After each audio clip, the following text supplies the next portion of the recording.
What's going on, everybody? Welcome to another video, and I wanted to make this video closing out 11 months of Japanese study. I'm not really going to do an update. I'll save that for the 1 year because that will be coming up April 1st, that'll start going into the next year. Am I going to continue Japanese? Am I not? The answer is yes, but we'll save that we'll pretend it's suspense for will I continue studying. Anyway, I just wanted to talk about what my goals were for month 11 to really try to finalize and finish out this first year of studying with immersion-based learning.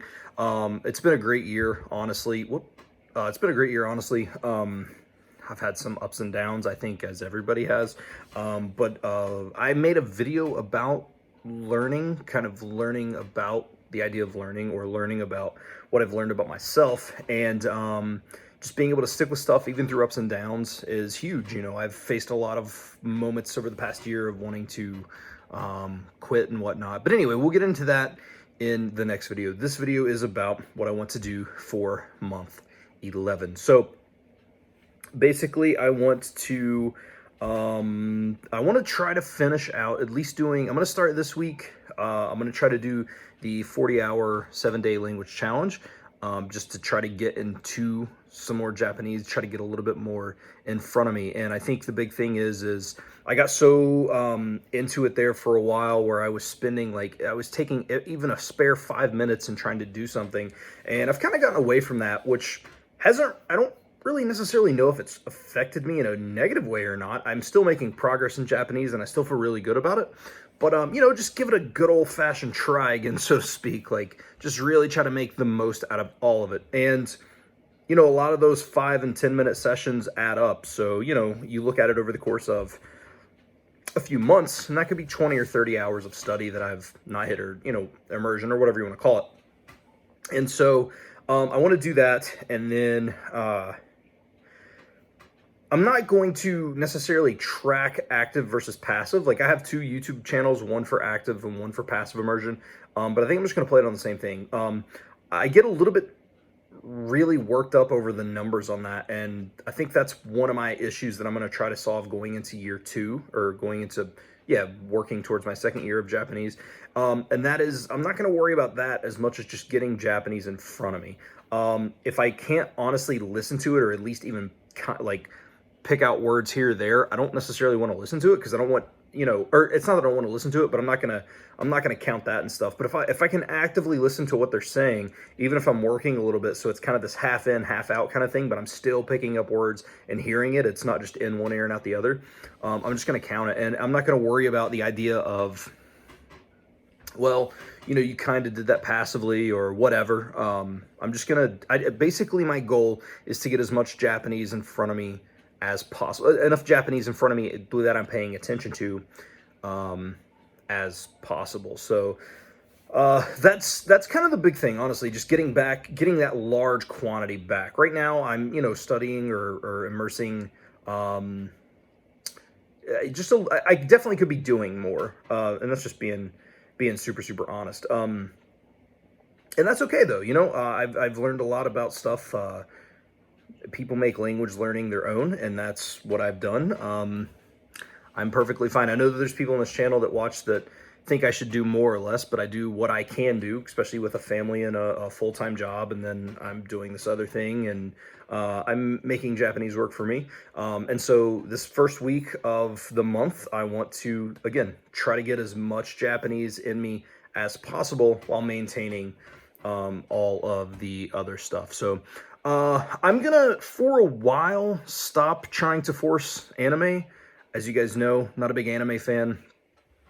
I've really tried. There's some stuff that I watch that I can understand a decent amount of. Like, I watched a little bit of a show called Free that was, it's about like a swimming thing or whatever. And it's really solid. Like, it's definitely fun. It's just, anime just does not hold. It's just, I don't know. I can't, it's really weird. And I think instead of trying to force that, because that's the thing, right? Everybody, oh, you know, watch anime, watch this or watch that. And I will always appreciate their recommendations, and I will definitely always try it. But I'm going to just stick to the stuff that I enjoy. And I think that's the easiest way to go about it. So whether that be watching Kentaro again, or I need to watch through Battle Royale, or I have like the Japanese One Must Call movies. I have a ton of like Japanese film, so I'll probably honestly just watch through some of that. And honestly, if they're on Netflix, I'll probably watch it with Netflix so I can learn languages with the Netflix on it. And yeah, I think that'll be pretty good. I'm not overly concerned, again, because I've always talked about like, oh, I want to do this amount of sentence cards and blah blah blah. I'm not really concerned about that amount because I've got to a point in Japanese where I understand not a ton, but I definitely understand a lot more than what I used to. And honestly, that in itself is good. I'm not saying that's good enough, and I'm not saying I don't want to work harder for it. But again, setting myself and saying, well, I'm going to do for sure 10 or 15 cards a day or whatever, I think is just kind of not good for me. So I'm just going to, if I get a sentence, cool. If not, I find honestly for myself that the more that I've stopped doing that and the more that I just will look up words as they come about, like whether I'm using Yomi-chan or which I do use learn languages with Netflix. It's the primary thing that I use, but I'll use Yomi-chan because sometimes learn languages with Netflix, the way that it's parsed will be a little bit weird, and Yomi-chan can clear some stuff up. But honestly, just looking up those words has made some stuff stick. And I don't know if it's just from where I'm not stressing about it, and it's just kind of helping. I don't know. But I think that's pretty much what I'm going to do. So I'm not worried about reading. I've talked about reading for the past year, and I think you guys know how that's going. So I think if I was like, oh, I'm going to try to read, you guys would call me on my bullcrap because it's just not going to happen. It's just not going to happen. I am going to meet with my tutor at least once a week. That's the plan. It's a dude named Ken. I will actually read with him, but that's because I use that more of kind of the idea of immersing with a native speaker. So I'm immersing in this content, and then I have him that can help me out. So I will still do that. And then at the beginning of the lessons with Ken, we usually do a little bit of conversation practice as well. And so I'll probably just continue doing that the way that I have been. So other than that, that's pretty much it, man. I just want to spend this last month of the first year really just driving home immersion and just adding words where I can. Obviously, I would love to add, 15 words a day or something like that, but I'm to a point now where I don't know a lot, but I know enough to where I'm not concerned about a word count. I just enjoy watching stuff. If I don't understand it, I will look up the words. If that makes it make sense, cool. If not, I will just move on. I'm done with the idea of stressing about stuff, and I'm not learning Japanese to impress anybody. I don't care. I'm showing you guys what my personal journey is. If you're here to try to be impressed by somebody learning Japanese, I don't know.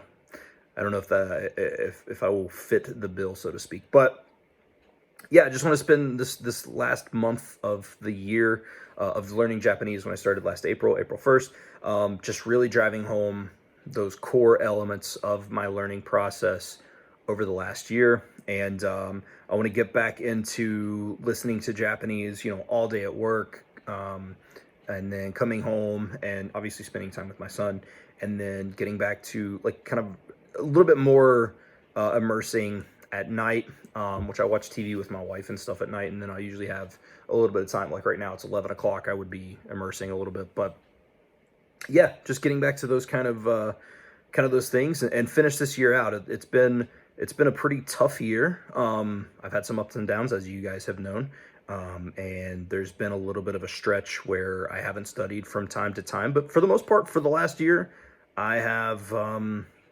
stuck with Japanese. I've not really switched over to any languages. I've just pretty much stuck with Japanese, and it's been really, really rewarding. I know that I could have done better, but I also know that I've done more than I usually have, and that's what part of this whole process is all about, is learning how to stick with something, because that's something I could benefit from. And I think if I can finish out this year of learning Japanese, knowing that I can do it, and then going into a second year of it, I think it's going to be really, really cool. So yeah, that is going to be it. Thank you guys for watching. Also, as soon as Japan opens up and COVID restrictions are done, I'll be traveling to Japan. That is that's gonna happen. I just gotta try and get to that point. Hopefully stuff will start opening safely. I don't want them to preemptively open, but hopefully safely they'll they'll open up. So thank you guys so much for watching. I hope you enjoyed the video, and I will see you guys very, very soon. See you later.